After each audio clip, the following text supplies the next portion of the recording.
Salve Maria, pessoal. Eu sou segundo católico. Estamos começando mais um Ecclesiancast, o seu podcast católico, onde a fé se encontra com o conhecimento. A paz de Jesus, o amor de Maria, eu sou Juninho Alves. Estaremos juntos nessa jornada em busca dos tesouros da fé católica. E hoje, nessa jornada do Ecclesiancast conosco, Padre Fabrício Timóteo. Obrigado, Padre. Sua bênção. Seja bem-vindo. Muita luz, muita paz. Estamos à total e inteira disposição de vocês. Amém. Amém. Graças a Deus, a presença do Padre Fabrício hoje chega até você no Ecclesiancast, graças também aos nossos apoiadores, empresas e pessoas que acreditam na nossa proposta de evangelização e nos apoiam. Então, para você já começar bem, Voajar. Explore o mundo com a Voajar. Aéreo, hotel, turismo, seguro viagem, cruzeiro, gestão de milhas, tudo para a sua viagem. E o melhor de tudo é que se você chegar a entrar em contato com a Voajar, dizendo que veio através do Ecclesiancast, você tem de 5 até 60% de desconto. É desconto com força. O melhor preço para você e sua família fazer sua viagem de fé ou de férias com a Voajar. E o outro parceiro da nossa que você já conhece perfeitamente é a Saint, que Juninho inclusive está vestido a caráter hoje com a camisa Theotokos, que é um dos lançamentos em parceria com a Ecclesiancast, a Theotokos, a de São Padre Pio e também a de Santa Teresinha, que está um sucesso absoluto de vendas aí. E para presentear o Padre Fabrício, vem o primeiro presente. Tem um presente pro Padre. Da Saint e da Eclésia. Que bênção. Que é a camisa de São Aqui, Padre Pio. O pessoal geralmente pergunta assim, Padre, qual é a marca que o senhor gosta? Eu digo, se me dão. Se me dão, eu uso. Se não me dão, eu não uso. E essa daqui, com Padre Pio, aí dispensa comentários. E tem uma frasezinha atrás da camisa aí no bordo. Vira o saquinho aí. Lê aí embaixo o que aqui, tem aí da Saint. Roupa não leva ninguém ao céu, mas quem é destinado ao céu sabe se vestir. Pois é. E sabe se vestir muito bem. Tirar a camisa... Inclusive, vou estar, semana que vem, vou estar exatamente lá em Padre Pio. Olha que maravilha. Se tiver bênção. vaguinha na mala e quiser levar um amigo aí, estamos aqui. Padre, tira ela do saquinho pra você dar uma olhada nela aí. Que beleza. Meu Deus do céu. Em cima aí. O padre é desmantelado aqui. Deixa eu Tira aqui, ajudar, meu filho. padre. Tira aqui. Eu sou totalmente desmantelado dessas coisas. Pronto, Padre. Olha aí. Tá aqui. Padre Pio, que bênção. Aqui conosco, Deixa eu abrir aqui pro senhor. uma bênção de Deus. E a frase, uma só coisa é necessária, está perto de Jesus. Amém. Está perto de Jesus. Olha aí, que linda. Não é à toa que São Paulo diz que em Jesus estão todos os tesouros da ciência, da riqueza e da sabedoria. Amém. Em Jesus temos tudo. Não precisamos buscar nada fora de Jesus. Estão todos os tesouros da graça, do milagre e da bênção. Amém. Quem tem Jesus tem tudo. Olha, isso aqui é só no início do podcast, só falando dos patrocinadores, Pois já tá é. saindo essas pedras do Padre Esse aqui. é o Fique podcast aí, viu? que trata de fato a fé e o conhecimento. A fé aqui não vai faltar hoje aqui. Também conosco as lojas Toda Tua Maria. Você que já é consagrado ou quer se consagrar a Jesus por Nossa Senhora através do método de São Luís Guinon de Montfort, adquira sua cadeia de consagração com a Toda Tua Maria. Todos os tipos de cadeia, várias pulseiras, medalhas e muitos outros produtos dedicados à devoção à Santíssima Virgem Maria, também à consagração a São José. Então, se você quer se consagrar ou adquirir produtos de devoção a Nossa Senhora, entre em contato, adquira os produtos das lojas Toda Tua Maria. Também conosco a Mãe do Amor Artigos Religiosos, produtos que conduzem ao céu. A Mãe do Amor, minha gente, é a maior distribuidora de artigos católicos do Nordeste, que entrega para todo o Brasil e para o mundo até no Japão entrega. Lá você encontra imagens, crucifixos, livros, bíblias, artigos litúrgicos, horas devocionais, paramentos litúrgicos também, Padre, para o senhor e sua paróquia, sua missão. Enfim, na loja Mãe do Amor você encontra tudo para ver bem a sua fé católica. E se você adquirir um produto da Mãe do Amor, além de ter essa experiência de Deus com os produtos, você ainda consegue reverter parte do valor que você paga no produto para ajudar uma obra de caridade à sua escolha. Então, você une a graça com a caridade e ajudar o irmão. E também tem presente pro padre, né? Presentaço. A loja Mãe do Amor mandou aqui. Olha aqui, padre, esse presente pro senhor. Como todo... Olha, Mater Amoris, eita crucifixo. Pra mim, sério. É pro senhor, padre, presente pro Olha senhor. o tamanho desse crucifixo. Esse foi o maior que já teve aqui. Já Meu Deus. Gigantesco esse É crucifixo. como nos diz São Paulo, escândalo para uns, sabedoria para outros, derrota para uns, vitória para outros, pobreza, maldição para uns, para outros, riqueza e salvação. Eu abraço essa salvação em Cristo Jesus. Eu prego Cristo crucificado, escândalo para uns, mas força, sabedoria e poder para aqueles que acreditam. Amém. Amém, amém. Amém. Pai. Então, presente da loja Mãe do Amor para o senhor, Padre. Amém. Obrigado, Amém, gratidão. Amém. Eu saio bem vestido e saio com a proteção. É Amém. isso aí. Então era para ter vindo antes para esse podcast.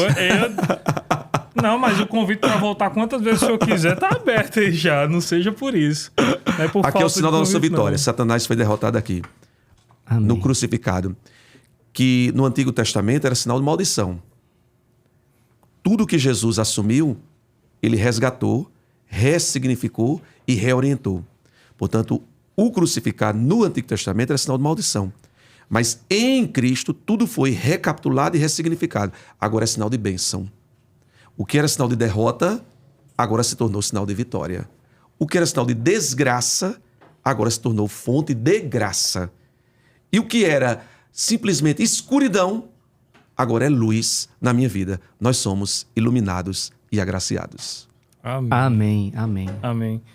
Padre, o senhor já deu essa introdução belíssima sobre o crucificado, sobre a importância da cruz para nós, mas eu queria que o senhor falasse um pouco mais a respeito do ministério do Senhor, sobre o dom de cura e libertação. Qual a diferença entre os dois? Para quem não conhece, não entende a fundo do que se trata, o senhor poderia explicar para a gente? Olha, eu vou traduzir de uma forma bem coloquial.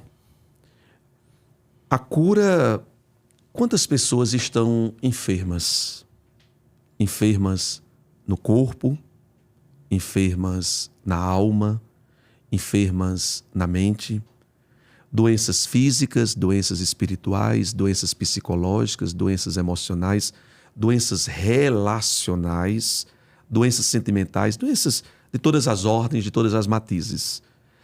Todos nós estamos, de alguma forma, enfermos.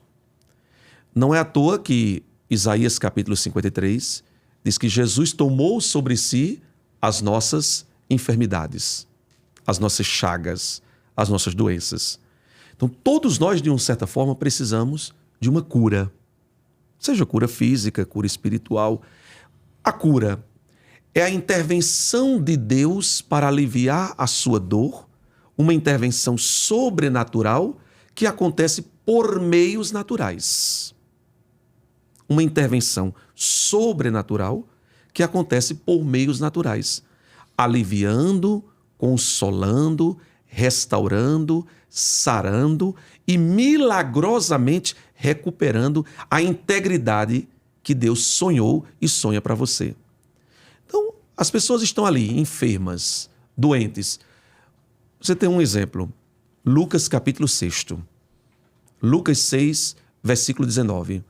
A multidão procurava tocar em Jesus. A multidão desesperada, desanimada, aviltada. A multidão enferma, arqueada, chagada pelas dores e todas as matizes da caminhada existencial. Procurava tocar em Jesus, porque uma força saía dele e curava a todos que o tocavam. Então, a cura é a intervenção sobrenatural por meios naturais para aliviar a sua dor, para sarar você de alguma enfermidade, em qual campo for, em qual área for, em qual dimensão da sua existência for. Então, Jesus quer curar. Jesus quer curar de tantas enfermidades espirituais, psicológicas, emocionais, físico-materiais que nós temos. Agora, não basta a cura, seja física, seja espiritual. É preciso que nós passemos pelo processo de metanoia e passemos por um processo de libertação. A libertação de tantas forças malignas que há em nós. Eu diria até que a cura é um processo extrínseco. Ela vem da intervenção da graça sobrenatural de fora para dentro. E aí o meu papel é me abrir. É meu livre acesso, é minha adesão. Em outras palavras, é deixar Deus operar. Deixar Deus operar. Mas a libertação, eu preciso passar por um processo, dar um feedback, um retorno, de dentro para fora. A graça vem E eu preciso me abrir a essa graça, cura, mas eu preciso responder a essa cura, me libertando, porque senão eu volto a adoecer. Se eu não me libertar das forças malignas, das forças opressoras, das forças ocultas, das forças internas, das forças autodestruidoras que nós temos. Quantas libertações de forças negativas nós precisamos? Por exemplo, hoje, um grande processo libertatório que a gente precisa é a libertação do narcisismo, do subjetivismo exacerbado, da autossuficiência, mas também a libertação de um processo de autominimização. Aí vem o espírito de negativismo, o espírito de falência, o espírito de procrastinação, o espírito de autorrejeição, o espírito de não aceitação de si mesmo, o espírito de autodescrença, de não acreditar em si mesmo. Portanto, eu preciso me abrir a essa graça, a cura acontece, mas eu preciso responder a esse processo terapêutico espiritual de Deus. Eu preciso querer me libertar.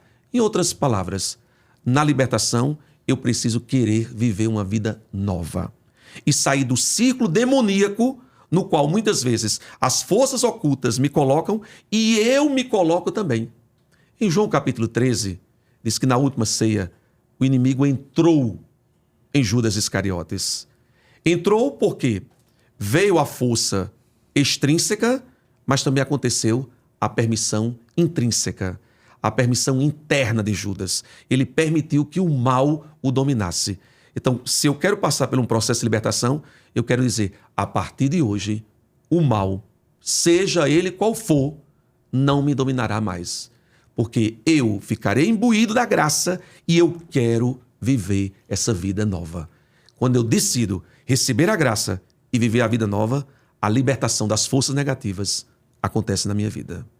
Padre, agora o senhor falando da libertação, na diferença com a libertação, e se eu entendi bem, a decisão seria o primeiro passo, né?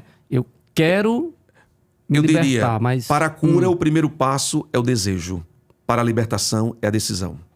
Certo. Então, uma vez decidido, né? Acho que talvez, enfim, Deus age como Ele quer, diz até a palavra, o vento sopra onde quer, não sabe de onde vem nem para onde vai, como Deus age, mas nem com todo mundo vai ser, digamos, num passe de mágica. Isso. Existe um processo, um caminho para essa libertação, para que isso aconteça, além da decisão, que é o primeiro passo? Eu digo que um texto paradigmático, um texto protótipo para esse processo, tanto de cura como de libertação, é a cura do cego de Betsaida, de João capítulo 8.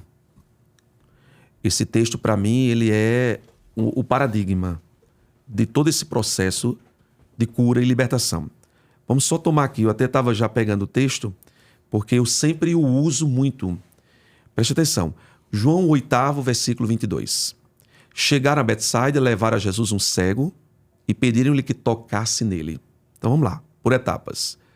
Chegaram a Betsaida e levaram um cego até Jesus. Primeiro passo, você precisa acreditar que eu vou levar as minhas enfermidades até Jesus. Minhas enfermidades físicas, minhas enfermidades espirituais, psicológicas, enfim, todas as outras. Primeiro passo, levar tudo o que eu estou passando, tudo o que eu estou vivenciando a Jesus. Sair da inércia, sair da negligência, sair da passividade, sair do sedentarismo, sair da zona de conforto. Desculpe que eu vou fazer uma aliteração aqui, mas para todo mundo entender em casa. Sair desse sedentarismo, dessa zona de conforto, dessa pseudo-segurança, desse comodismo espiritual. Saiamos do comodismo espiritual e possamos ir ao encontro de Jesus. Primeiro passo, levaram o cego até Jesus.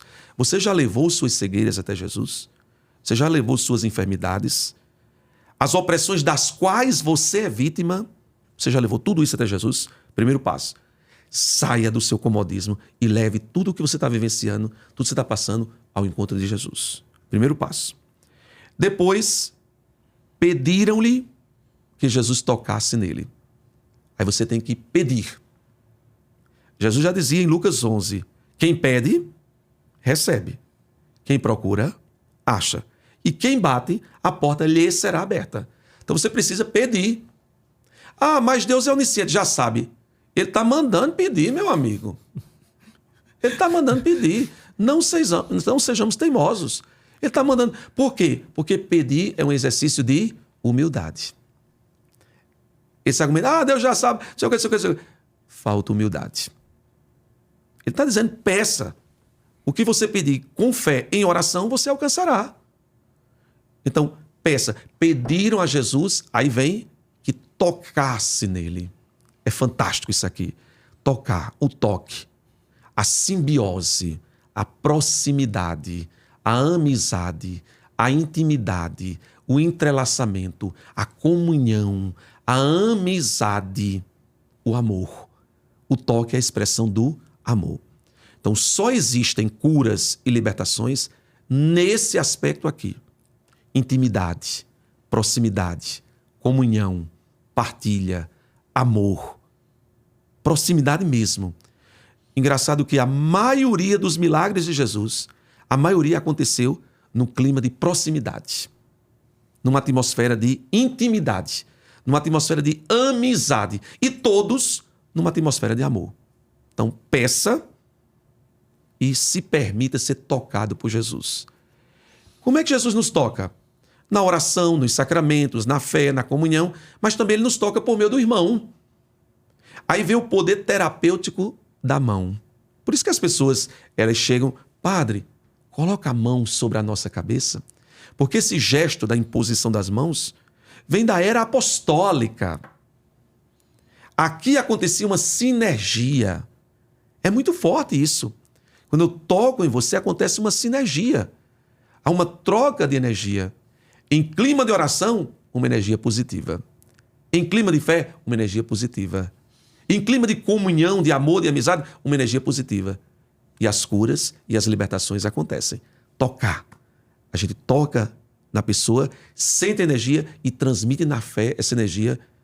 E a energia, em primeira e última análise, vem de quem? Qual é a fonte energética por antonomásia? O Espírito Santo. Você é templo e morada do Espírito Santo, 1 Coríntios 6,19. Eu também sou templo e morada do Espírito Santo. Então, olha, nessa sinergia espiritual, terapêutica espiritual, a cura acontece. O toque. Vá lá. Levar até Jesus. Não ter vergonha de pedir. Porque o primeiro passo para uma cura é reconhecer sua enfermidade. Agora, se eu, de uma forma autossuficiente, arrogante, empafiosa, não reconheço a minha enfermidade, falta-me a humildade. E a humildade é a chave que abre os tesouros de Deus. Já dizia São Francisco de Assis. Sem humildade, você não tem chave para abrir os tesouros de Deus. Então eu preciso pedir exercício da humildade, da kenosis, do esvaziamento do meu orgulho. E depois receber o toque. O toque de Jesus por meio da fé, da oração, da comunhão e por meio dos irmãos. Depois, tomando o cego pela mão, Jesus o levou para fora do povoado. Aqui é outra coisa fantástica. Num ambiente tóxico, poluído, negativista, a cura não acontece. Jesus tirou o cego daquele ambiente que desvalorizava, na cultura judaica, o que era um doente, um amaldiçoado. Um amaldiçoado. Saia dos ambientes que o consideram amaldiçoado. Saia dos ambientes que o consideram um desgraçado. Saiam dos ambientes que não reconhecem seu valor, seus talentos e sua dignidade. Saia do ambiente onde você é simplesmente rejeitado. Esse ambiente o adoece. Esse ambiente potencializa suas enfermidades. Então Jesus, meu Deus, eu sou apaixonado por Jesus. Jesus tirou o cego daquele ambiente tóxico, doentio, opressor e massacrante. Então você precisa sair desse ambiente. Jesus disse, ei, se manca, você não pode viver mais nesse ambiente que está desvalorizando você, rejeitando você. Porque na vida, quando a gente passa por vários processos de rejeição, a gente começa a introspectar isso, interiorizar isso numa auto-rejeição. No meu ministério, é o que eu mais enfrento. As pessoas foram tão rejeitadas, foram tão abandonadas, que elas começam num processo de auto-rejeição, de auto-abandono, de autodescrença, de autodesvalorização, de não aceitação de si mesmo, de autodepreciação, de autodestruição. Sofreram tanto a destruição externa que começam a internalizar isso, impressionar isso. E lá no meu sertão, no meu Cariri, diz assim, incute isso, incutem essas coisas negativas. Então, por isso que Jesus tira o cego daquele ambiente. Aqui nesse ambiente não tem cura, não. É preciso sair. É preciso oxigenar a sua vida. É preciso arejar a sua alma. É preciso um clima de leveza, de suavidade, de amor, de valorização. É preciso viver outros ares, outra atmosfera. Vai decorando, viu? Depois eu pergunto. Se você não souber, viu? Então, você presta atenção, segundo. Levou o cego para fora do vilarejo. É preciso ir para fora dos ambientes que não reconhecem seu valor, seus dons, seus talentos, a indissolubilidade e a inviolabilidade da sua vida. Sua vida é inviolável, é um dom de Deus. Se o ambiente não reconhece isso, se o ambiente não tira as sandálias porque o lugar da sua vida é santo, sai desse ambiente. O ambiente que não reconhece a sacralidade da sua vida, saia. Porque aí não acontecem curas e libertações. Por isso que Jesus tirou o cego daquele ambiente que não reconhecia a sacralidade da vida daquele cego. Você ia fazer uma pergunta? Pode fazer. Pode continuar, padre. Não, pode continuar. Então, cuspindo nos olhos dele e impondo sobre ele as mãos. Cuspir nos olhos. A saliva tem algo, simbolicamente falando, de mais intimidade, de mais entrelaçamento, de mais intercambiamento, de mais proximidade do que a saliva. A saliva representa o que há de mais íntimo, o que há de mais próximo, o que há de mais essencial em você. Então, quando diz que Jesus cuspiu, Jesus transmitiu a essência dele. Para que haja cura e libertação, é preciso que haja um ambiente onde as pessoas doam a sua essência, onde as pessoas lhe querem bem de verdade. Onde as pessoas não têm medo de se misturar com você. Jesus, ele se misturou, quebrando as barreiras, quebrando os preconceitos, quebrando os tabus, quebrando os clichês todos, quebrando os estigmas, os protótipos estereotipados todos. E Jesus, na saliva, se aproximou, na intimidade. É quase como uma expressão da pericorese trinitária. As três pessoas da Santíssima Trindade, elas se intercambiam. Nenhuma pessoa perde a sua identidade, nenhuma pessoa perde a personalidade. O Pai continua sendo Pai, o Filho continua sendo Filho, o Espírito Santo continua sendo Espírito Santo, mas vive uma pericorese que onde está um, estão as três pessoas. São indissociáveis, são inseparáveis. Elas têm uma pericorese de amor. Então, a saliva representa essa pericorese de amor. Só no amor, preste atenção, pais que têm problemas com filhos, pessoas que têm enfermidades, por favor, na briga, na lição moral, numa visão estritamente parenética, moralista, não acontecem curas e libertações. Podem por mim. Só acontece cura e libertação no ambiente de amor. Já tenho 16 anos, numa linguagem coloquial diz, 16 anos nesse ramo. Nesse ramo. Só acontecem curas e libertações no ambiente de amor, no ambiente de afago, no ambiente de abraço, que não é permissivismo.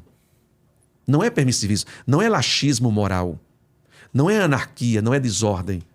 Tudo isso existe. Ordem, disciplina, harmonia, sinfonia, orientação, parenética, mas tudo isso plasmado pelo amor. Se não for plasmado pelo amor, pela caridade, pela compaixão, pela misericórdia, não acontecem curas e libertações. Então Jesus cuspiu a intimidade, a proximidade, a pericorese de amor. Aí vem uma pergunta muito pedagógica. Jesus perguntou, ô filho, você está vendo alguma coisa? Você está vendo alguma coisa? Jesus, ele sempre perguntava, por quê? Porque o processo de cura e libertação, esse texto a gente precisa meditar muito. Se a gente meditar e mergulhar e encarnar esse texto na nossa vida, ruminar e encarnar, você vai ver, os milagres vão começar a acontecer de muitos. Em muitos. Em larga e progressão geométrica escala.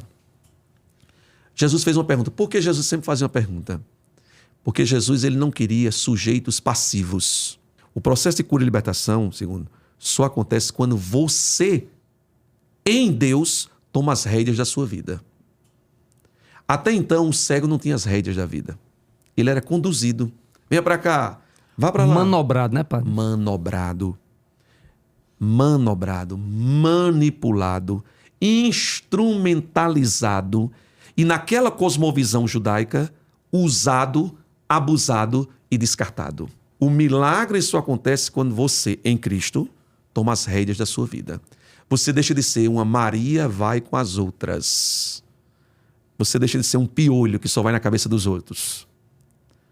Então, Jesus fazia essa pergunta para chamar o cego e para chamar-nos a fazer parte, uma parte ativa do processo de libertação. A vida é um caminho.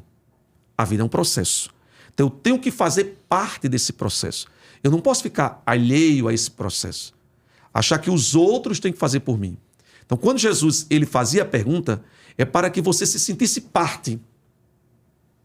Para que você se sentisse importante. Para que você se sentisse valorizado.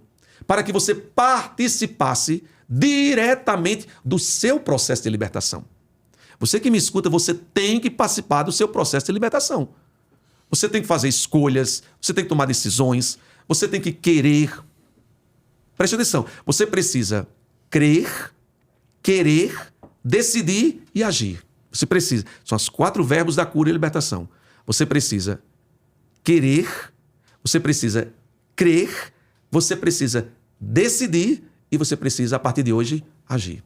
Ô padre, de uma linguagem bem popular, 3 coisas. Juízo na cabeça, fé no coração e vergonha na cara. Essas 3 coisas são indispensáveis. Condições sine qua non para que a cura e a libertação aconteçam. Você aprendeu, meu filho? Padre, Juízo na sua cabeça. Eu me lembrei de minha mãe, que eu sempre... Fale. Benção, mãe, Deus te dê juízo e vergonha. Juízo e vergonha. Juízo na cabeça, fé no coração e vergonha na cara. E vergonha na sua cara. Entendeu? Então você precisa tomar a consciência de que se você não for um sujeito ativo do seu próprio processo de libertação, o caminho ele se faz o quê? Caminhando. Antes de ser chamado de o caminho, lá em Antioquia, o cristianismo era chamado de quê? Desculpe, antes de ser chamado de cristianismo, a nossa vivência de fé era chamada de quê? O caminho. O primeiro nome não foi cristianismo. O primeiro nome foi o caminho. Não é à toa que em João 14,6, Jesus se autodefine como eu sou o caminho, a verdade e a vida. Tem que dizer bem o artigo definido singular, porque Jesus não é um caminho, Jesus é o por excelência. O caminho, a verdade e a vida. O caminho se faz caminhando. Como é que você vai fazer o caminho parado, meu amigo?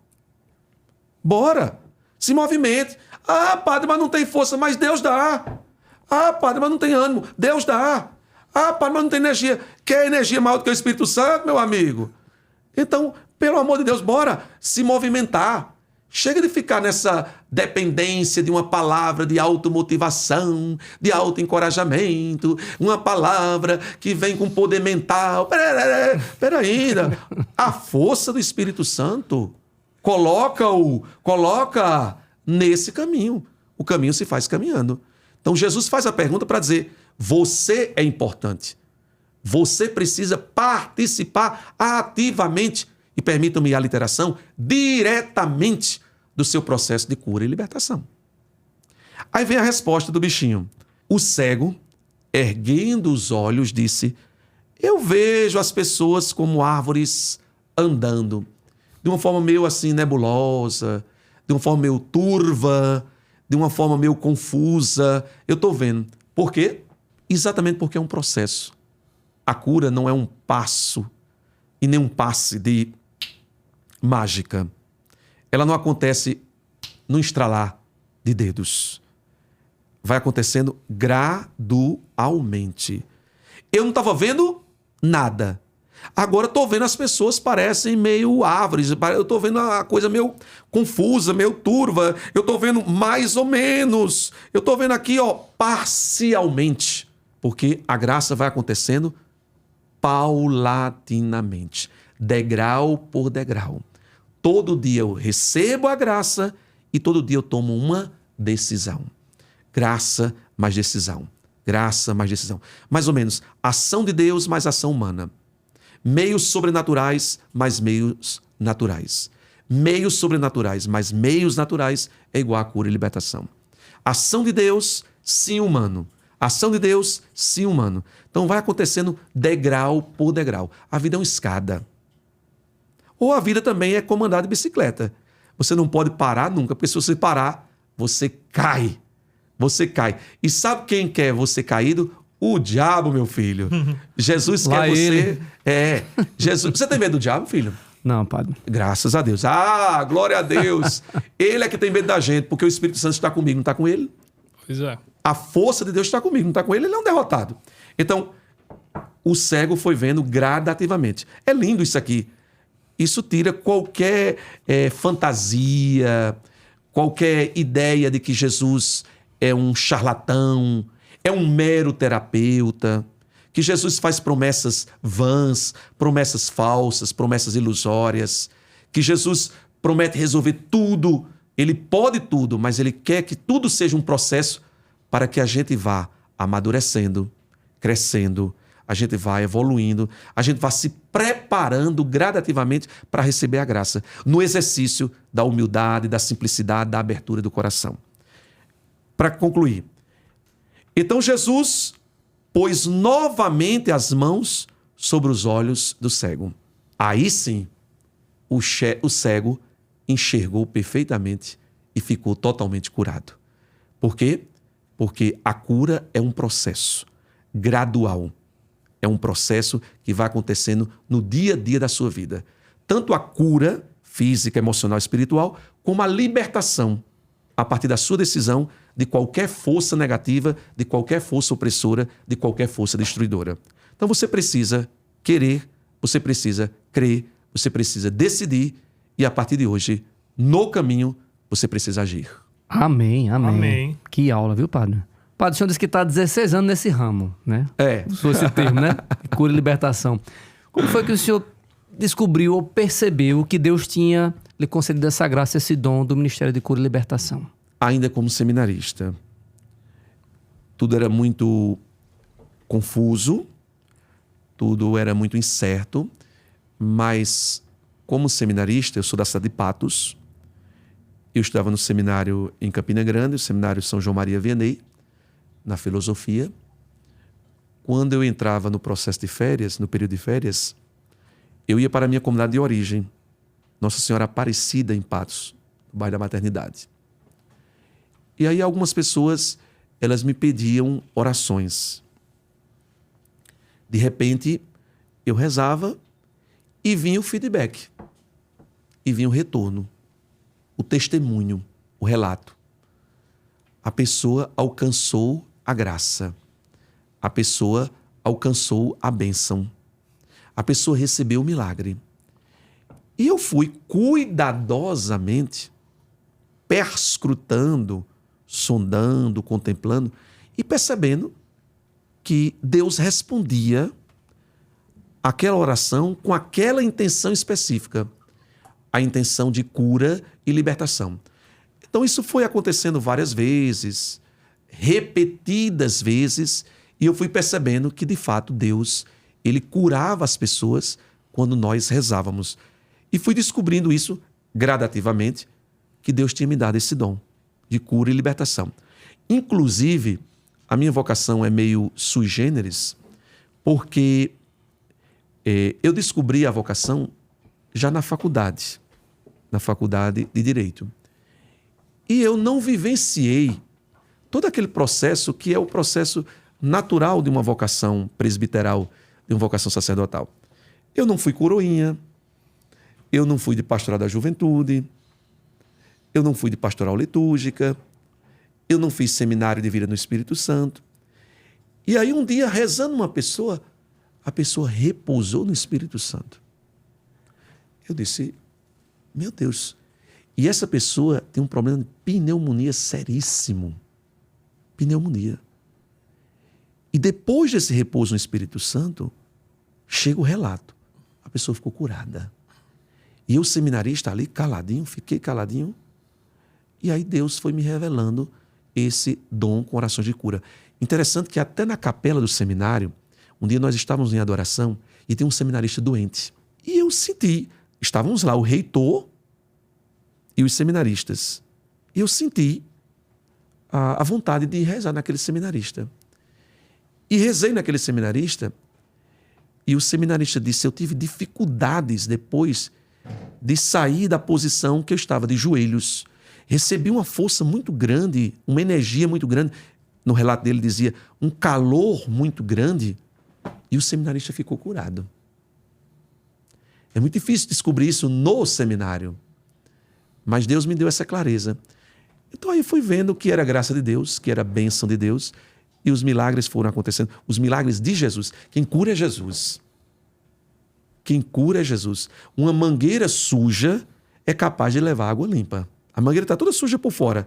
Mas a água limpa, límpida, cristalina e cheia de bom odor, ela vai dentro. Porque é a graça de Deus. Daí o Papa Bento XVI dizer, Deus sabe trabalhar com instrumentos insuficientes. Então, é com esse instrumento insuficiente que Deus vai operando, Deus vai agindo, Deus vai curando. Quem cura é Jesus. A Ele toda a honra, toda a glória e todo louvor. É tanto que meu lema é que Cristo cresça e eu diminua. Que Cristo apareça e eu desapareça. E Jesus foi revelando esse dom que é dele. Ninguém pode se arrogar, ninguém pode querer furtar nem roubar o dom que é dele de cura e libertação. Amém. Padre, tem uma pergunta aqui, mas eu quero fazer uma antes, que agora já focando nesse tema de cura e libertação, que é a questão do dom de línguas. O que é, para quem não conhece, só vai para retiro uma vez perdido e vê lá o pessoal orando em línguas. Eu queria que o senhor explicasse o que é o dom de línguas e se ela tem base bíblica. Tem sim. Nos Atos dos Apóstolos, era um dos sinais pneumafânicos de que aconteceu o batismo, a efusão do Espírito Santo.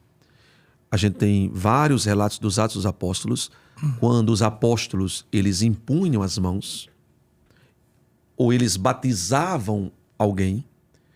Um dos sinais de que a pessoa efetivamente tinha recebido o Espírito Santo era o fenômeno da glossolalia. De falar várias línguas estranhas, línguas inefáveis, línguas indescritíveis, línguas imperscrutáveis, línguas insondáveis. Então, é tanto que São Paulo chega a dizer, em Romanos capítulo 8, que o Espírito Santo, ele nos fala por meio de gemidos inefáveis. Gemidos indecifráveis. E, se você observar, entre os dons carismáticos dos quais Paulo fala, entre 1 Coríntios 12 e 1 Coríntios 14, na lista dos dons, Paulo elenca exatamente o dom de línguas, a glossolalia. Então tem um embasamento bíblico total e pleno. Claro, Paulo ele começou a enfrentar um problema quando sai da seara da ordem, da seara da eclesiologia de comunhão, participação, harmonia.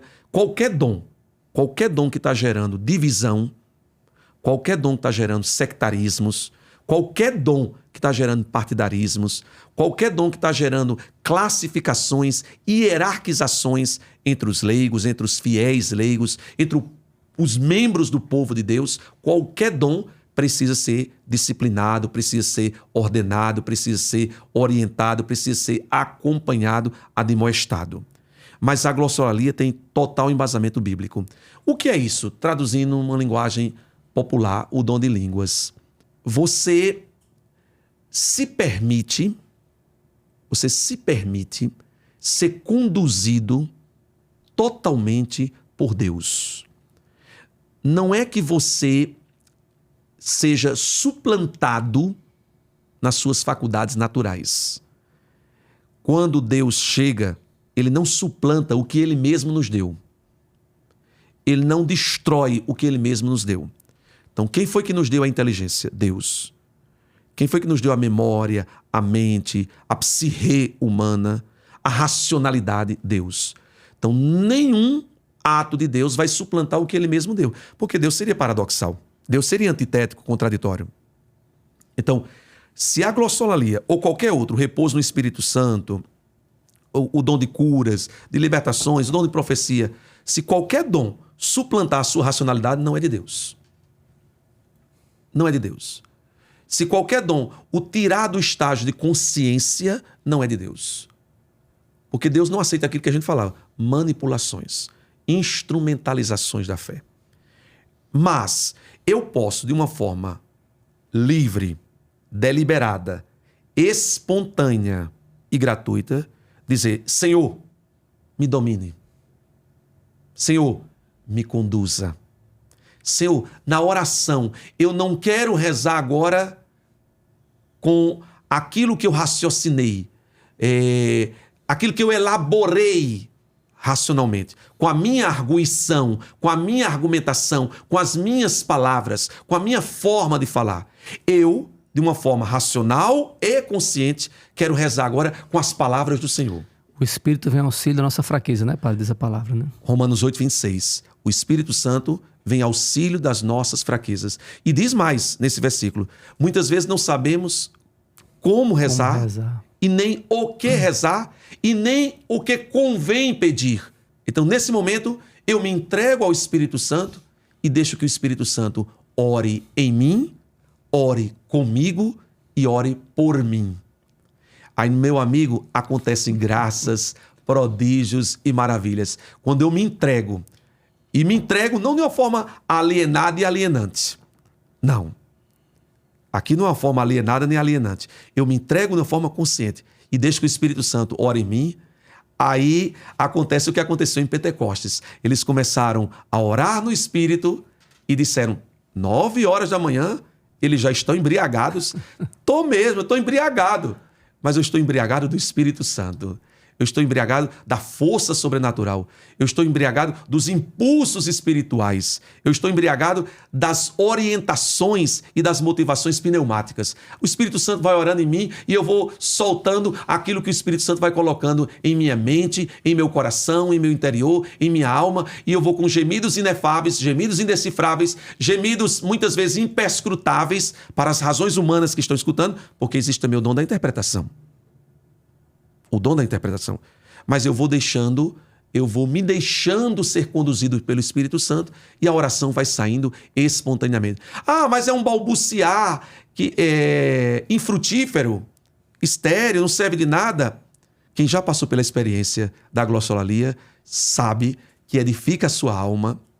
Ah, mas diz São Paulo que é melhor uma palavra compreensiva do que 1000 palavras incompreensivas. É melhor uma palavra que edifica a comunidade do que 1000 palavras que não edificam. Mas eu edificado, eu posso ajudar muito mais a comunidade. Eu abastecido, sentindo a experiência do Espírito Santo, sentindo o poder do Espírito Santo, eu posso servir melhor, eu posso colaborar melhor, eu posso me doar melhor, eu posso edificar melhor a minha comunidade.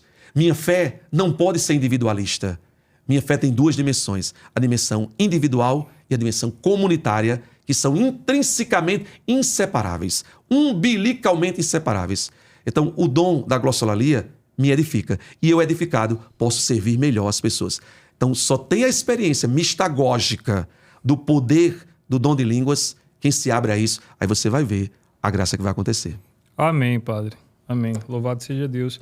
E são quantos anos de sacerdócio já? 16 anos. 16 anos. Nesses 16 anos, nesse Ministério de Cura e Libertação, tem algum caso de cura, alguma libertação que marcou a vida do senhor como sacerdote? Olha, quase todos os dias nós recebemos testemunhos de graças. E aquilo que nos marca, pelo que eu entendi a pergunta de caráter pessoal, aquilo que nos marca muitas vezes não é nem, entre aspas, a grandeza do milagre. mas alguma coisa significativa que nos tocou. Uhum. Às vezes um milagre mais simples, ele nos toca por algumas circunstâncias específicas, às vezes de caráter mais emocional, sentimental, do que outros milagres maiores aos olhos humanos, aos olhos da sociedade. Então, eu já tive milagres de todas as ordens que Deus realizou diante dos meus olhos. Vou dar só um exemplo, esse me tocou muito. Eu estava numa comunidade rural em Itaperuá, chamada Giral do Capim. Celebrei a missa, fiquei atendendo as pessoas lá na comunidade rural, no sítio. Atendendo um por um. E atendi até 3h20 da manhã. E os filhos de um senhor chegaram até mim. Esse senhor morava muito pertinho da capela São José, no sítio Giral do Capim. E eles me pediram, até pelo amor de Deus, me pediram insistentemente para eu ir na casa deles ministrar a unção dos enfermos. Isso já 3h20 da manhã, mais ou menos. 3h20 da manhã. A unção dos enfermos no pai deles. Eu já estava esgotado, exaurido. Humanamente, confesso que eu tive vontade de dizer, eu venho depois. Só que minha mãe, desta feita, estava ao meu lado. Minha mãe me cutucou e disse, ele vai. Igual a Nossa Senhora, né? E disse, ele vai. Eu digo, eu mato manhã. Como é que ela disse que eu vou agora? Mas eu fui. Só que eu não estava com o óleo da unção dos enfermos. Eu fiz uma brevíssima oração. Esse senhor, ele tinha câncer na próstata. E ele foi desenganado. 84 anos. Foi desenganado e foi liberado para, entre aspas, morrer santamente em casa. Morrer tranquilamente em casa. Eu fiz a oração, fui para casa, a casa paroquial. Passado um mês, minha mãe foi ao centro de Itaperuá. Minha mãe mora em Patos, mas sempre estava comigo nos finais de semana. E ela foi ao centro fazer alguma compra lá e voltou correndo alegre. Disse, meu filho, sabe o que eu me encontrei ali? As filhas, agora eram as filhas, as filhas do Senhor, que você foi rezar. E aí, manhã? Diz que depois daquela oração ele se levantou, reagiu, deu a volta por cima, está bem, e agora vão ao retorno médico. E aí foram ao retorno médico e constataram. O homem está totalmente curado. Meu Deus do céu. Câncer na próstata. Sensacional. 84 anos. Então o homem voltou à vida normal. Normal. Deus agiu poderosamente. Um outro caso que me marcou foi agora, mais recente. Eu sempre tive ajuda em Itaperuá do pessoal que a gente chamava a equipe da barreira. É o pessoal que organizava nossos atendimentos. As pessoas sobre as quais nós iríamos rezar, que nós atenderíamos. E após o cerco de Jericó, já agora 2024, após o cerco de Jericó, também já madrugada, eu não sei precisar o horário, já era mais de 3 horas também, eu olhei para uma das meninas que faziam parte da barreira, que fazia o controle, a ordenação dos nossos atendimentos, controlava um pouco, e ela é negra, e eu a vi cinza.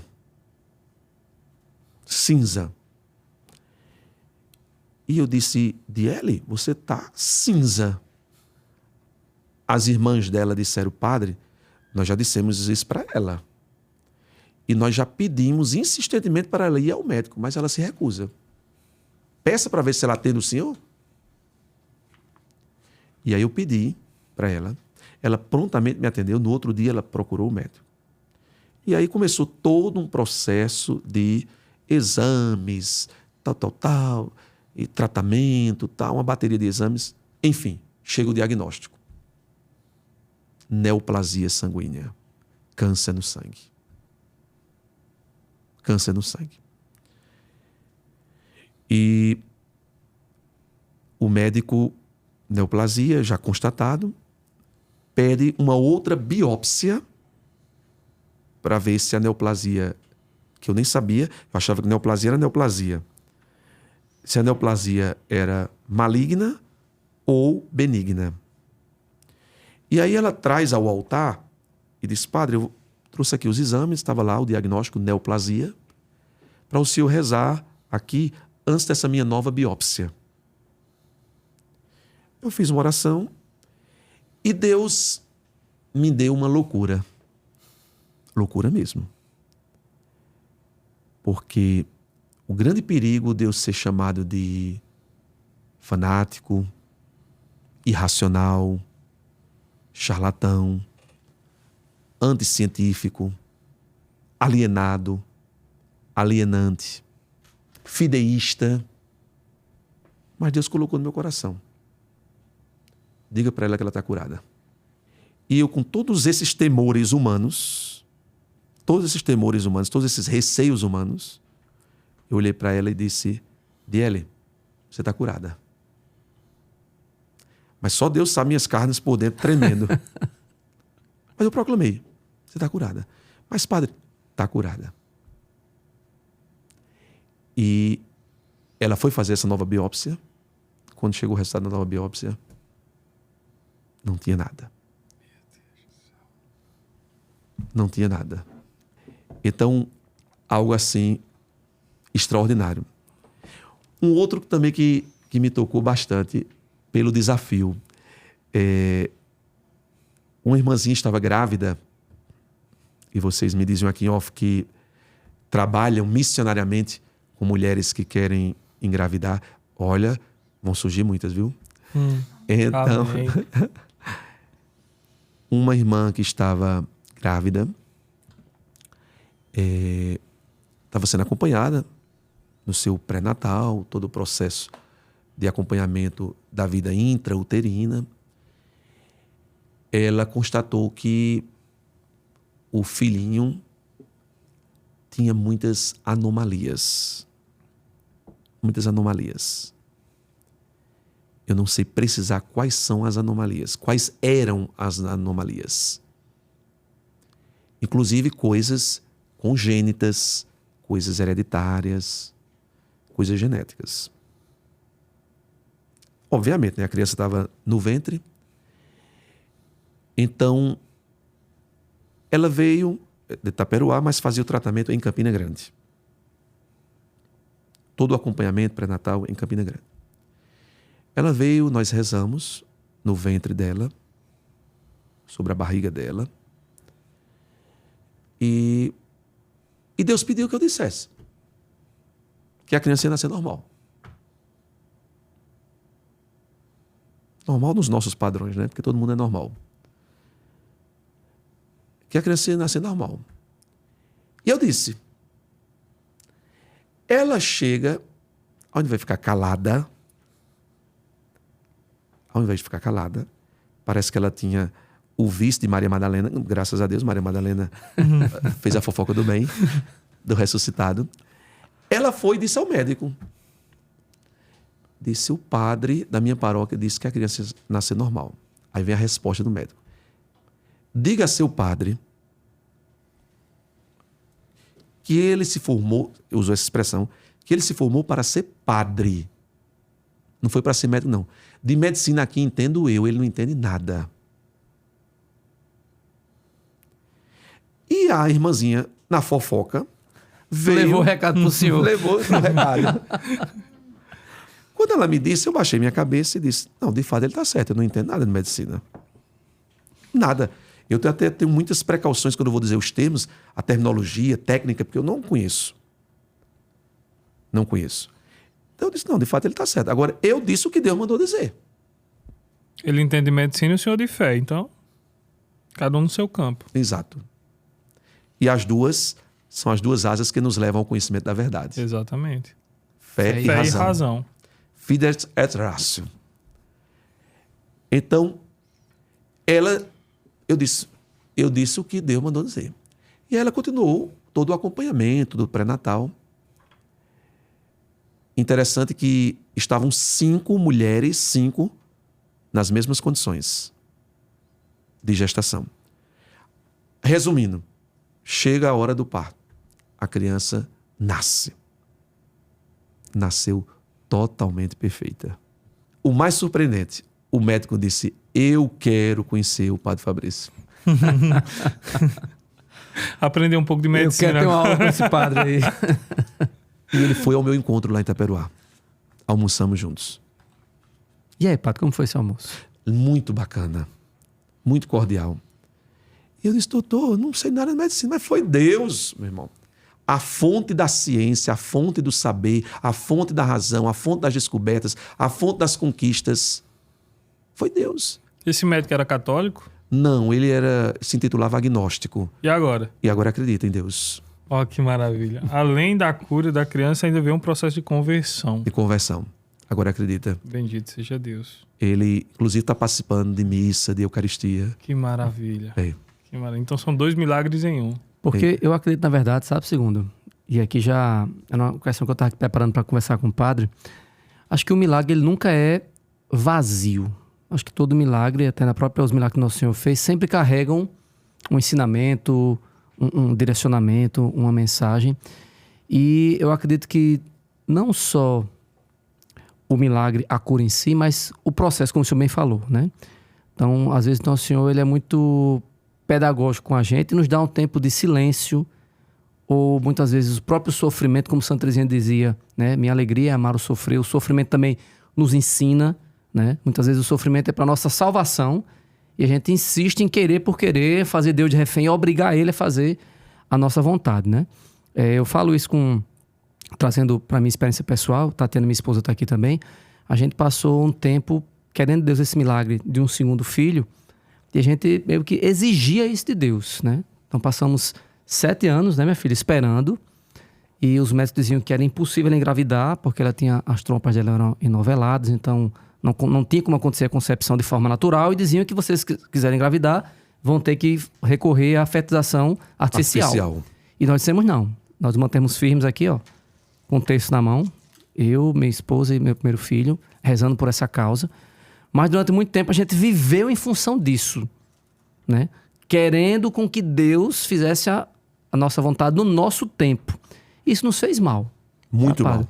Eu acho que eu queria que o senhor falasse um pouquinho, porque acho que tem muitas pessoas que vivem também esse processo de não viver as etapas da cura, da libertação, e querer exigir de Deus no seu tempo que isso aconteça, e perdem de crescer e até de se santificar também nesse processo de espera. Quem é que sabe o que é melhor para você? É você ou é Deus? Nosso Senhor. Deus sabe o que é melhor para você. Aqui um testemunho pessoal. Na minha oração, eu não direciono meu pedido.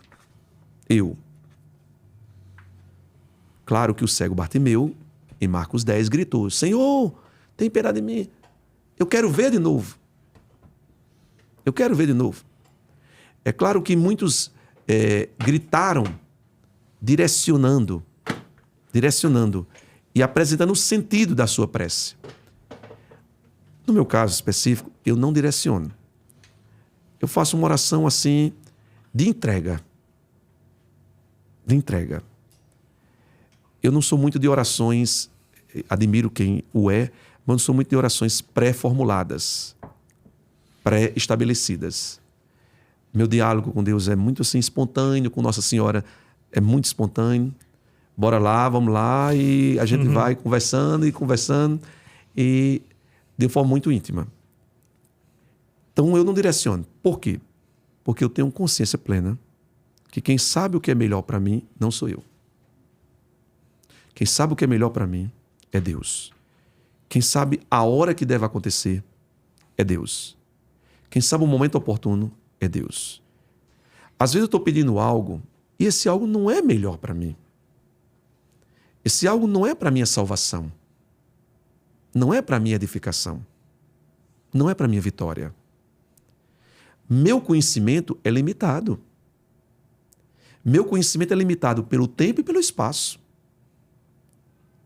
As duas categorias de Kant, tempo e espaço.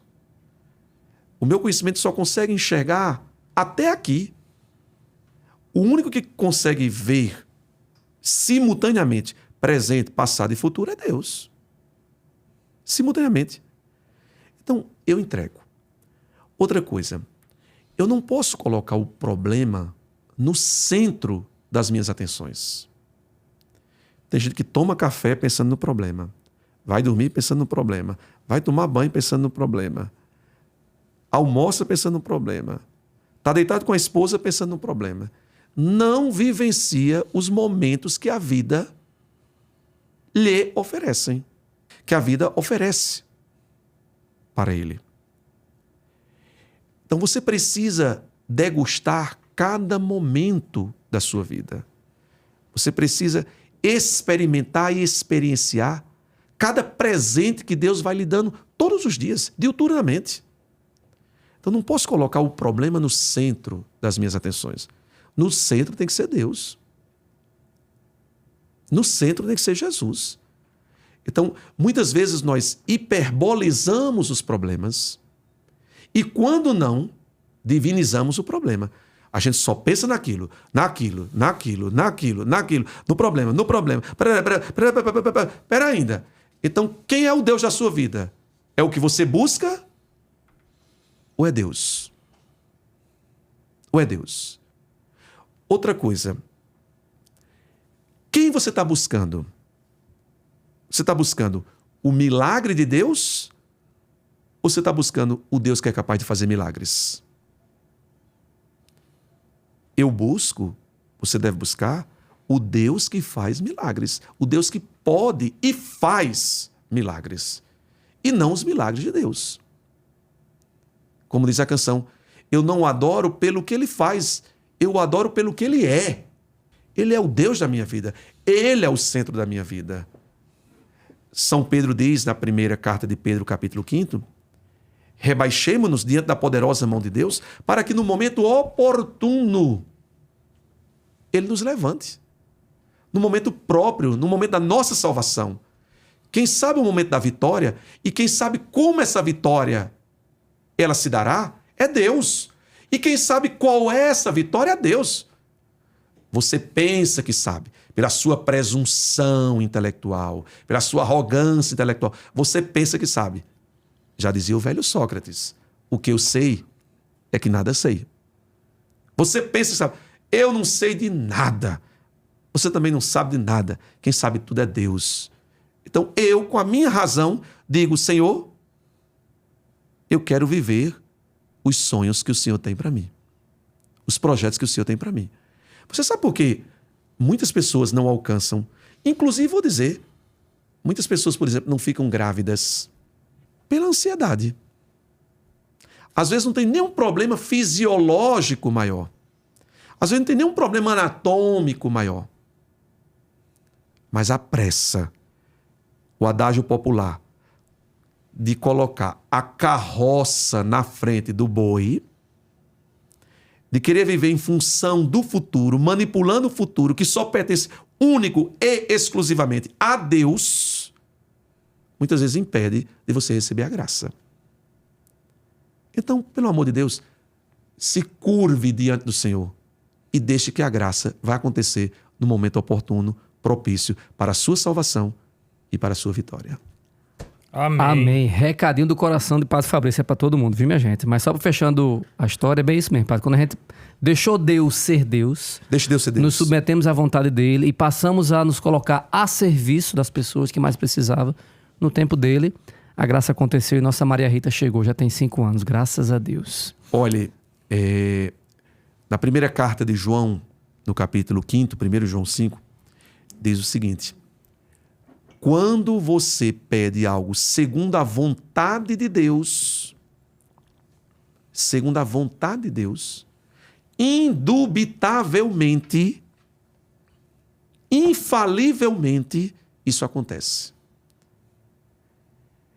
Agora, eu não posso querer que Deus se coadune à minha vontade. Sou eu que tenho que coadunar e submeter a minha vontade à vontade de Deus. O projeto soberano não é o meu. O projeto soberano é o de Deus. A vontade absoluta não é a minha é relativa. É considerável, mas é relativa. A vontade absoluta é a de Deus. Portanto, não é Deus que tem que se ajoelhar aos meus caprichos. Sou eu que tenho que me ajoelhar diante da vontade e dos desígnios soberanos de Deus. O Pai Nosso não diz assim, que seja feita a minha vontade, mas seja feita a vontade do Senhor. Então, que a vontade do Senhor, que é linda, bela, soberana, curativa, libertadora, salvífica, que a vontade do Senhor aconteça na minha vida e na sua vida para sempre. Amém. Amém. E na sua vida também, você que está conosco no Ecclesiancast, está gostando desse episódio? Curte o vídeo, já comenta aí o que é que você está achando aqui das palavras maravilhosas de Padre Fabrício. Compartilha também com todos os seus contatos. Não se esqueça de ativar o sino das notificações para que você não perca os próximos episódios. E os episódios estão chegando até você graças aos nossos apoiadores, empresas e pessoas que acreditam na nossa proposta de evangelização aqui nesse bate-papo com o Padre Fabrício e com tantos outros que o Senhor tem trazido até nós. E conosco está a Voajar. Explore o mundo com a Voajar. Toda a solução para a sua viagem de aéreo, hotel, turismo, seguro viagem, cruzeiro, gestão de milhas. E se você entrar em contato com a Voajar dizendo que veio pelo Ecclesiancast, você tem de 5% até 60% de desconto, tá? Desconto demais. O melhor preço para você fazer a sua viagem de fé ou de férias com a família. E para se vestir com qualidade e oração, vista-se com sangue. Juninho tá aqui mais uma vez. Eu não canso de olhar para essa camisa aqui da Theotokos. Mãe de Lindo Deus. demais. Também tem a de São Padre Pio que o padre ganhou aqui e a de Santa Terezinha que tá sucesso de vendas aí. Guga, traz a de São Padre Pio aqui novamente. Já que a gente tá falando de se vestir com oração e santidade, nada melhor do que se vestir com sangue. Traz a sacolinha também, que eu quero ler a frase de novo que tá na sacolinha aí e mostrar essa camisa de São Padre Pio, já que o padre vai para lá agora esses dias. Deixa eu mostrar Vamos falar um pouco de São Padre Pio também. Você viu, padre? Mostrar sua bom. camisa aqui. Roupa não leva ninguém ao céu, mas quem é destinado ao céu sabe se vestir. Então, se você quer ser santo, quer alcançar o céu de fato, você também deve saber se vestir como pessoas que querem alcançar o céu e não com vulgaridade. Então, quer se vestir bem, vista-se com sangue. É isso aí. Conosco também, as lojas Toda Tua Maria. Você que é consagrado ou quer se consagrar ou renovar a sua consagração. Todos tus. Nossa Senhora, pelo Totus método São Luís Tus. Guinão de Montfort, né? Totus Tus, Toda Tua Maria. Você Eu encontrará fiz todo muitas tipo de consagrações cadeia. agora a Nossa Senhora pelo método São Luís Maria Montfort, lá na paróquia Itaperó. Muitas consagrações. Bem, E Bendito muitas seja também Deus. estão sendo feitas a São José também. Está se tornando muito comum, graças a Deus, a São José também. Também realizei, ministrei muitas consagrações a São José, o patrono universal da igreja. Então, Jesus, Maria, José, minha família, vossa é. Vossa é. Vai lá, todos tus. Lá você encontra várias pulseiras, todos os tipos de cadeia, medalhas e muitos outros produtos dedicados à devoção à Nossa Senhora. E o legal é que dá para personalizar, né? Segundo a Exatamente. cadeia, né? Você pode escolhe as escolher medalhas. a denominação Nossa Senhora que você tem mais devoção, ou aquela da data de consagração, Eu ou mesmo, colocar Nossa Senhora São da Miguel Conceição. Arcanjo. Nossa Senhora da Conceição, minha madrinha, minha matriarca. Amém. Amém. E também a Mãe do Amor, artigos religiosos, produtos que conduzem ao céu. A Mãe do Amor é a maior distribuidora de artigos católicos do Nordeste. Imagens, crucifixos, belíssimos, com aquele que Traz aqui, Padre Fabrício Guga, mais ganhou de uma presente. vez, esse belíssimo Só crucifixo mostra para dar um gente relance aqui, apresentar Guga. aqui mais uma vez. Crucifixos, livros, bíblias, artigos litúrgicos, ordens devocionais, paramentos também, enfim. Na Mãe do Amor você encontra tudo para viver bem a fé católica e compra os produtos da Mãe do Amor. Além de você ter essa experiência de Deus, do Ó, céu. padre. Eu tô lembrando aqui Pronto. de Filipenses. Esse é enorme, esse crucifixo. Esse crucifixo é maravilhoso, Todos lindo. os padres que vieram aqui, até agora, se não me engano, todos ganharam, mas nunca um tão grande assim. Esse foi o maior até agora. Tá lindo esse crucifixo. E além de você viver essa experiência do céu com o presente, você ainda pode fazer a caridade de ajudar uma obra de caridade que você escolhe, revertendo parte da tua compra para essa obra de caridade. É porque São Paulo diz na carta aos Filipenses, no capítulo 3º, irmãos, capítulo 3º, versículo 17, sejam meus co-imitadores e observem os que vivem de acordo com o modelo que em nós vocês têm. Porque eu já lhes disse muitas vezes, e agora repito chorando, há muitos que vivem como inimigos da cruz de Cristo. Então, essa cruz ela nos lembra que não podemos viver como inimigos da cruz de Cristo, porque o inimigo da cruz de Cristo é outro. É outro. Suas seduções são outras. Suas motivações são outras. E aquilo que ele nos propõe, suas propostas, são outras. O fim deles é a destruição. O Deus deles é o ventre. A glória deles está no que é vergonhoso. Os pensamentos deles estão nas coisas terrenas. Então nós não somos inimigos da cruz de Cristo. Somos amigos. Eis o leão da cruz, do qual pendeu a salvação do mundo. Amém. Amém. Vinde e adoremos. Pronto, Padre, pode pegar aqui, Gu. a gente tem aqui também Pode pegar aqui, por no favor, filho. Eclesiacast A cruz. esse rapaz aí Esse rapaz. que vem trazer aqui os presentes, né? Acorda Vem para e volta. Jesus. Acorda Guga, para Jesus. ele tem a voz de Lombardi, viu, padre? E é? Cadê a voz dele? Cadê? Ele lê pra gente aqui as perguntas da caixinha. A gente abre uma caixinha no Instagram Sim. para que as pessoas que acompanham o Eclesiacast possam fazer perguntas para o convidado, né? Pois eu quero escutar. E temos aqui a duas voz perguntinhas. veludosa e poderosa. Vai aí, dele. Guga. É o Guga. Cheguei. Vai, Guga, fala perto do microfone que eu não tô escutando, não. Simbora. A primeira pergunta de hoje é da Leidiane. Como fazer para tirar a mágoa do coração?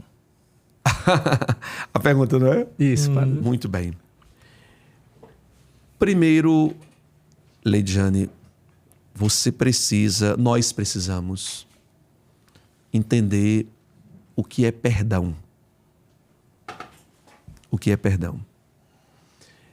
Eu sempre digo que perdão não é esquecimento. Perdão não é esquecimento. Aí seria uma amnésia. E muitas vezes uma amnésia precoce, superficial. A gente precisa todos os dias perdoar os outros, perdoar a nós mesmos e perdoar a nossa própria história. Só o perdão tira toda mágoa, todo rancor, toda ira, todo ódio. Só o perdão permite algo fundamental para a nossa felicidade, a reconciliação. A felicidade, ela passa pela reconciliação com Deus, com nós mesmos, com os outros e com a vida. Mas perdão não é esquecimento. Não, não é. Perdão é uma decisão de não ser mais escravo. É uma decisão de não ser mais escravo. Eu tomo a decisão de que eu não vou ser mais escravo dessa situação. Eu não vou ser mais escravo desse sentimento. Eu não vou ser mais escravo dessa lembrança. Eu não vou ser mais escravo dessa memória. Eu não vou ser mais escravo desse trauma. Eu não vou ser mais escravo dessa dor. Eu não vou ser mais escravo desse bloqueio. Perdão é uma decisão de que eu não vou ser mais escravo. Perdão, perdoar, é perder a dor. Perder a dor. Então, filha, você precisa tomar uma decisão de que você não vai ser mais escrava. De que você não vai ser mais escravo.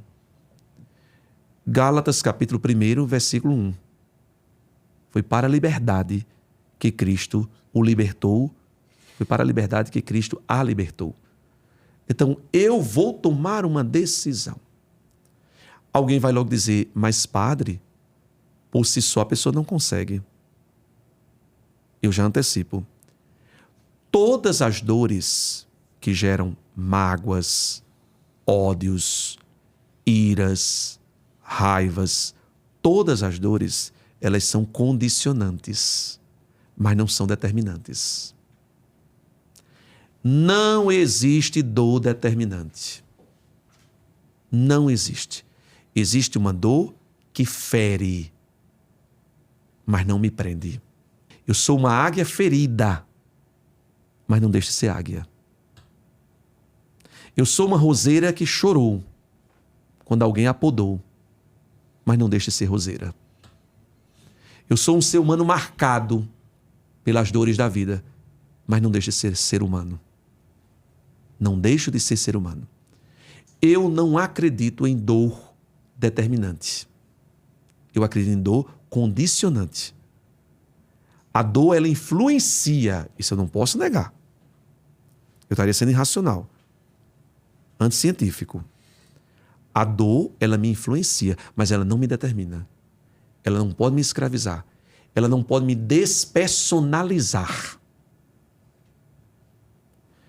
Padre Zezinho já dizia num poema lindo, musical, sabiás ainda são sabiás, mesmo quando não cantam.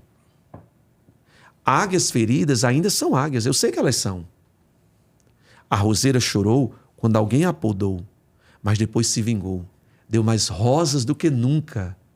Ninguém nasceu para sofrer, mas a dor, ela nos faz crescer. Você tem que tomar a consciência de que essa dor que está gerando essa mágoa, esse ódio, essa dor feriu você, machucou você, perturbou você, incomodou e incomoda você, mas ela não pode determinar a sua vida. Ela não pode simplesmente anular a sua vida. Você nasceu para ser livre. A sua essência, preste bem atenção, uma coisa são os acidentes da vida.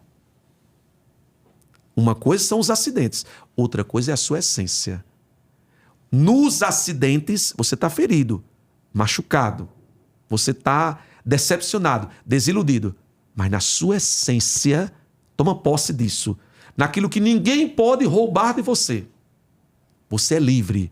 Portanto, você vai se libertar dessa mágoa quando você descobrir que na sua essência, mesmo ferido, mesmo machucado, mesmo perturbado, mesmo angustiado, você continua sendo filho amado, filha amada, filho querido, abençoado.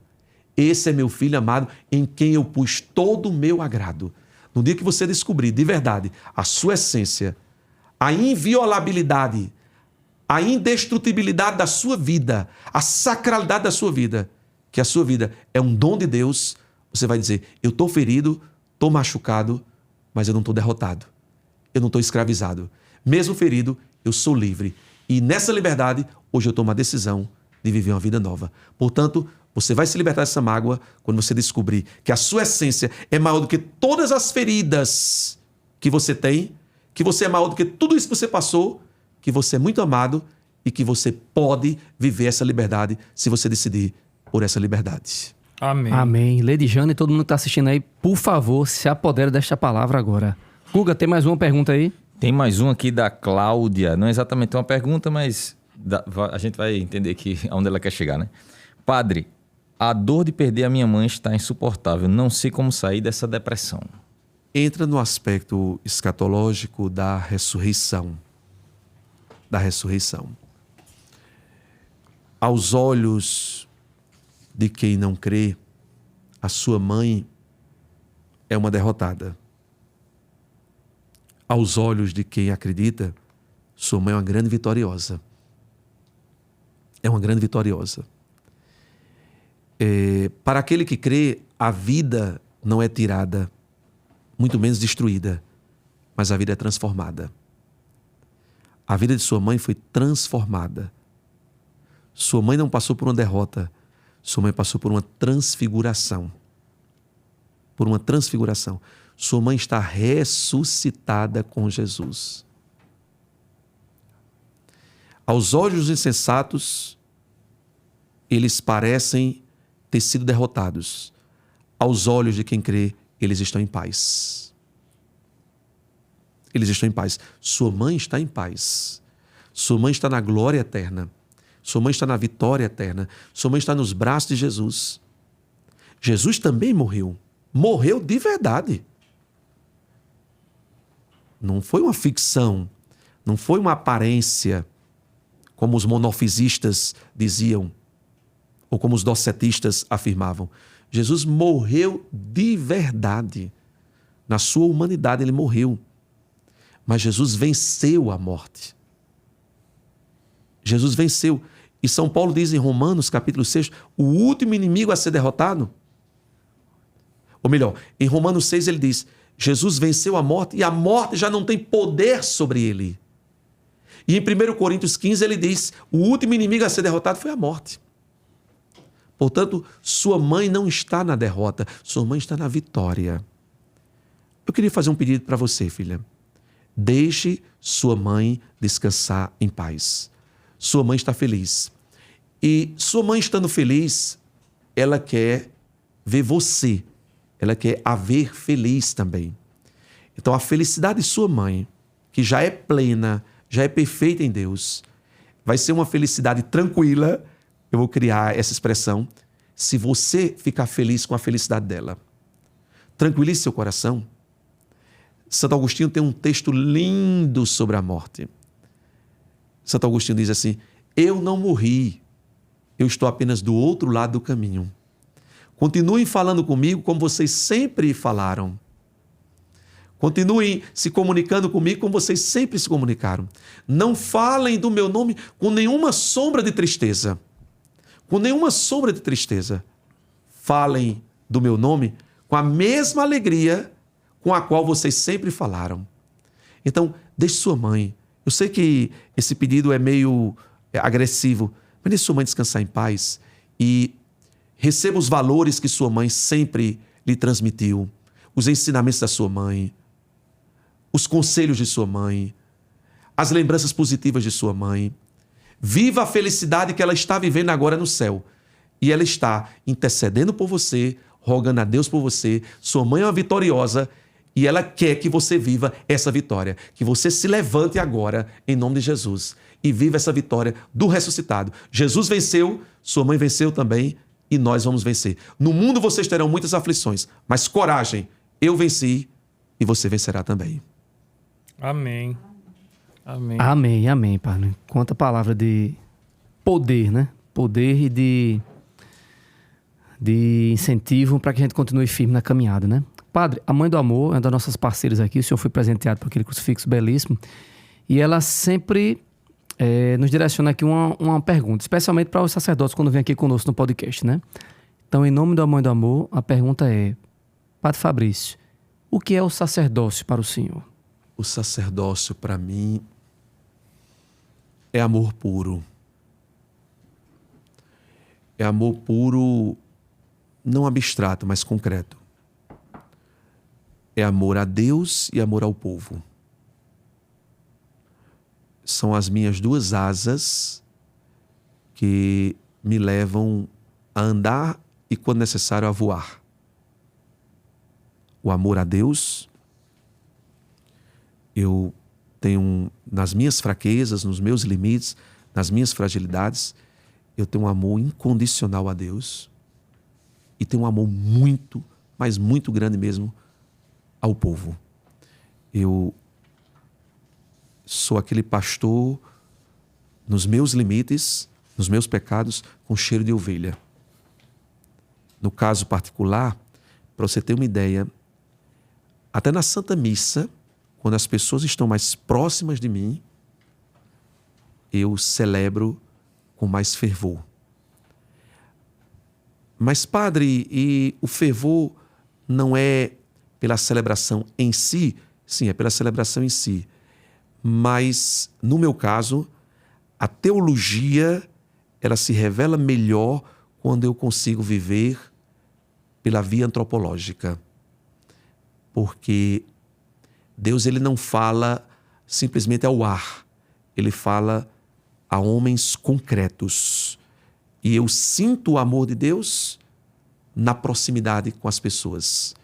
Então, o sacerdote é amor. Amor incondicional e restrito a Deus e amor ao seu povo. E quando a gente ama, a gente se sente amado. Eu mesmo amo, eu me sinto muito amado por Deus e pelo seu povo. Por Deus e também por meio do seu povo. Amor puro. Amor. Padre, deixa eu lhe perguntar. O senhor, graças a Deus, tem um dicionário vasto, né? Aqui eu, escutando o senhor, a gente aprende demais. Qual foi a palavra que o senhor falou em relação à Santíssima Trindade e à saliva também? A pericorese trinitária. Pericorese. Então, para provar que você está aqui no podcast que a gente tá até agora, você vai digitar no comentário. É pericorese. É isso mesmo, Padre? É pericorese. Pericorese. Digita aí, pericorese, para provar que você está com a gente aqui durante todo o podcast. Pericorese é exatamente o amor trinitário. É esse intercambiamento, esse entrelaçamento, essa interpenetração das três pessoas da Trindade, sem nenhuma perder sua identidade, sem nenhuma perder sua personalidade, mas é a comunhão trinitária, é a koinonia trinitária. Então, é exatamente por causa do amor que, mesmo sendo três pessoas são um só Deus.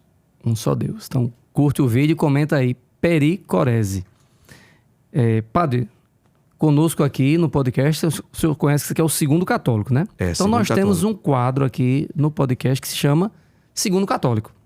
Então, vamos para o Segundo Católico. Segundo vai fazer algumas perguntinhas aqui, o senhor vai ter que responder em um segundo, a primeira coisa que vem à sua cabeça. Um segundo. A primeira coisa que vem na sua cabeça, padre.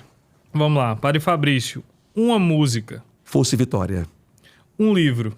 Maria, mulher do Gênesis ao Apocalipse, Padre Jonas Habib. Sensacional. Um filme. Em Nome da Rosa. Idade Média. Eu conheci o local que foi gravado lá, quando a gente foi lá no Monte São Michel. Sensacional. Em Nome da Rosa me marcou muito, porque era no período que eu estava estudando Idade Média, e eu gosto muito de Idade Média. É um bom tema pra gente fazer um outro episódio com o padre aqui, se Deus quiser. Um versículo. Tudo posso naquele que me fortalece. Filipenses capítulo 4, versículo 13. Um título mariano. Nossa Senhora da Conceição. Que eu já tinha comentado antes aqui. Isso. Imaginei que fosse esse. Um personagem bíblico. Josué.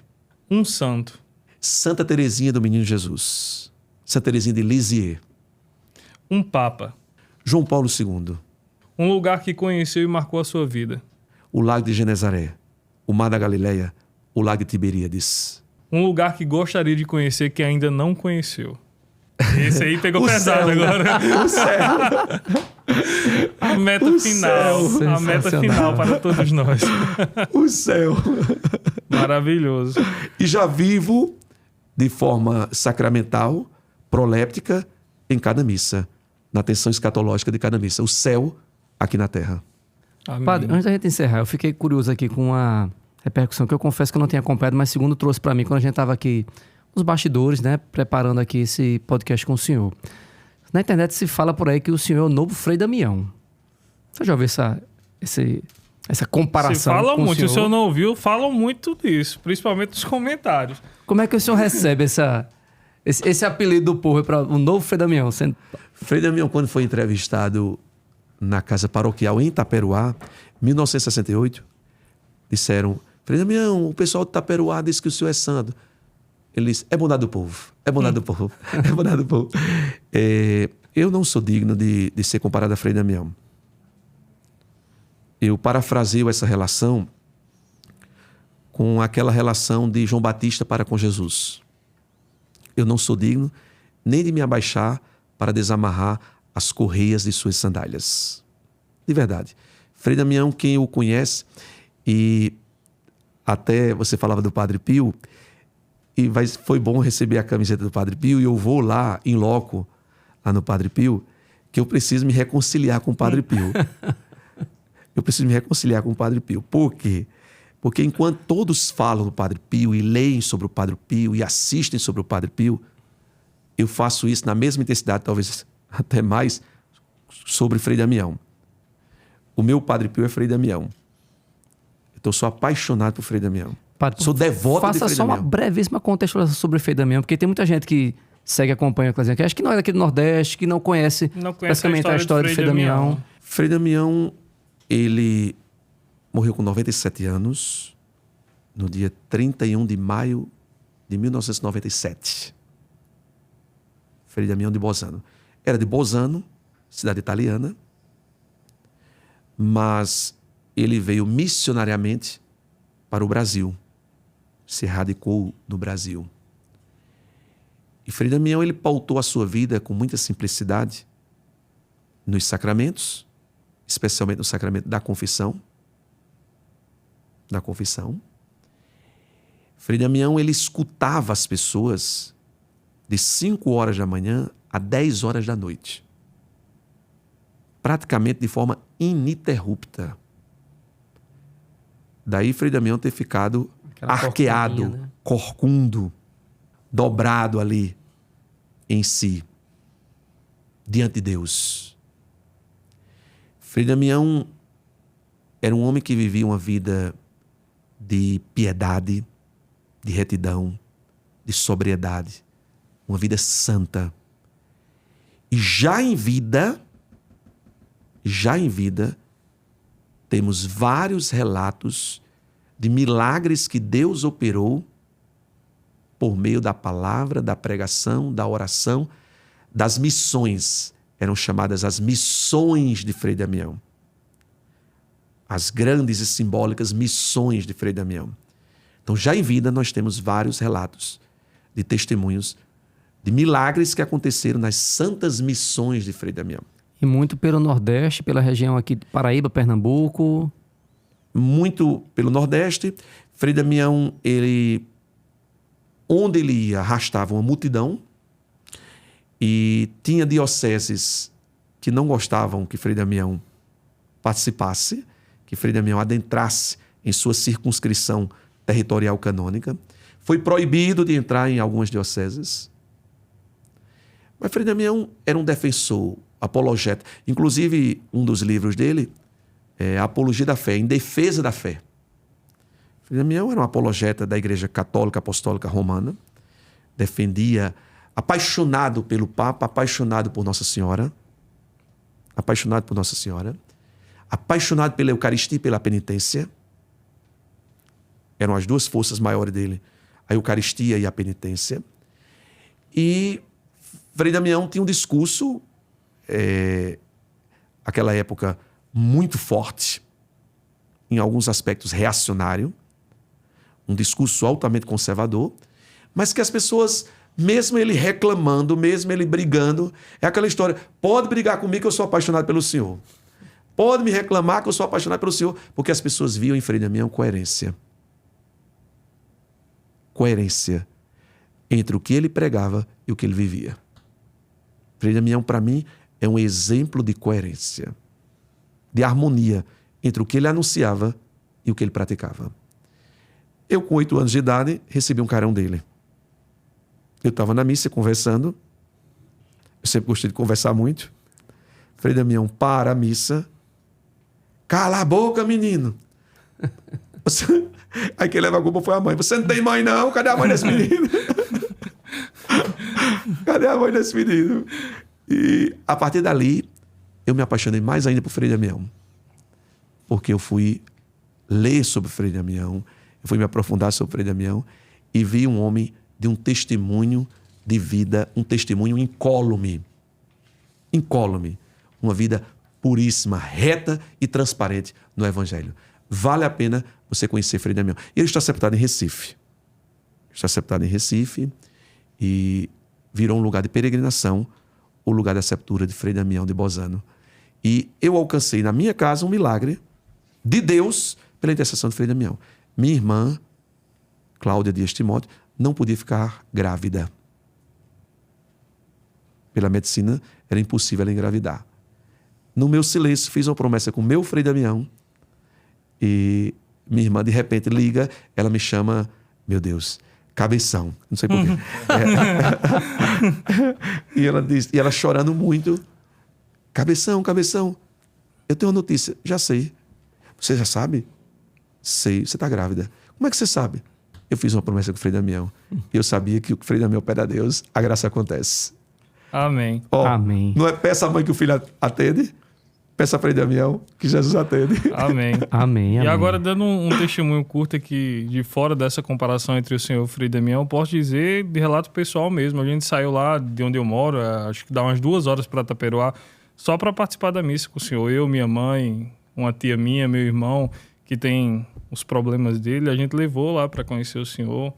E foi sensacional. O senhor recebeu a gente atenciosamente, com o maior carinho do mundo, e também da Santa Missa, quando o senhor estava em São Mamed, não era? Isso. São Mamed, a gente foi participar lá da missa com 40, 50 mil pessoas. Então, esse carinho eu posso relatar com propriedade, que eu estava no meio dessas pessoas nessas 2 celebrações, e eu vejo o carinho que o senhor tem pelos seus paroquianos, pelas pessoas que vão até o senhor. Eu posso testemunhar de fato essa proximidade que o senhor tem do povo e esse aspecto muito parecido com o Frei Damião. Isso é maravilhoso e é bonito de ver um sacerdote tão próximo do povo. Alma missionária, a alma de quem desburocratiza muitas coisas, desbloqueia muitas coisas, suplanta algumas coisas que engessam a missionariedade da gente. Frei Damião fez isso com muita simplicidade, com muito despojamento, com muita kenosis, esvaziamento de si mesmo. A gente procura seguir os passos de Jesus pelas pegadas de Frei Damião. O padre é isso. O padre é para servir o povo, não é? Isso aí, padre, para a gente encerrar da melhor forma o nosso Da melhor episódio de forma. hoje, o senhor pode nos dar uma bênção, por favor, e para Com quem nos certeza. acompanha também. Números capítulo 6. A bênção do meu irmão no sacerdócio Araão. A nossa proteção está no nome do Senhor. Que fez o céu e a terra. O Senhor esteja convosco. Ele está no meio de nós. Apresente agora aquilo que você mais precisa, aquilo que você mais necessita. Apresente agora as suas angústias, suas inquietudes. Apresente agora as suas dores, seus sofrimentos, seus sonhos, seus anseios mais proeminentes.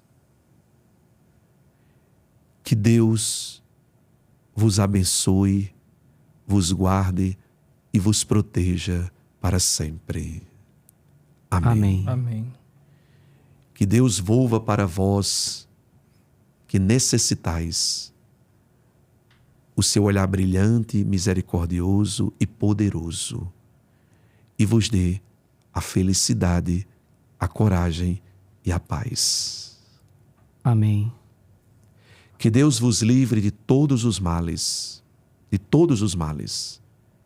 vos liberte de todos os perigos.